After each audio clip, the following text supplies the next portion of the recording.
Саламатсыңар, урматтуу партнерлор. Сиздер менен кайрадан Асияжан Күндиева жана биз сиздер менен ссылка аркылуу кирип лайк жана комментарий жазганды үйрөнөбүз. Ал үчүн сиз WhatsApp группабызга киресиздер.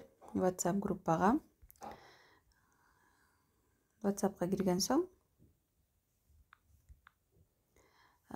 лайк тайм группасына киресиздер. Бул жака мисалы үчүн азыр публикация кетти, да, муакта ссылка жөнөтүлдү. Ошол ссылка менен киресиздер.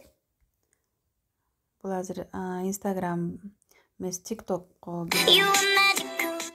Эгерде сиздер буга чейин подписка боло элек болгон болсоңуздар, подписка деп чыгыш керек. Мынакей бул Нарстейженин профили экен. Эгерде карасаңыздар, бул жакта жүрөкчө турат, бул лайк. Андан кийинки бул жак комментарий. Андан кийинкиси бул сохранить. Бунусу болсо поделиться. Көрдүңүзбү, значоктор бар каждыйныкы. Ошондо сиз лайкты жүрөкчөнү басасыңар, сизде кызыл болуп калыш керек. Могул 3 чекит турган кийинкини басканда комментарий деп чыгат. Ушул жерге 5 сөздөн турган сүйлөмдөрдү жазасыңар. Эң сонун эс алуу болду. Чолпон эже.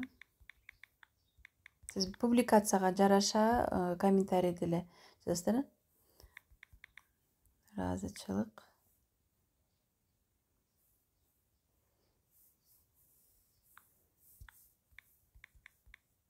Буюрса, эмки жылы кайталайбыз деп туруп могул стрелканы басып коесуздар.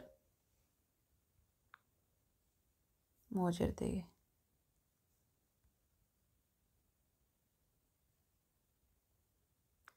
стрелканы басып коесуздар. Вот это. Ошондо публикация болуп калат. Все, бастыңыздар, публикацияңыздар кетти. Болду лайк и комментарий эле керек. Баарыңыздарга ийгилик. Саламатта калыңыздар.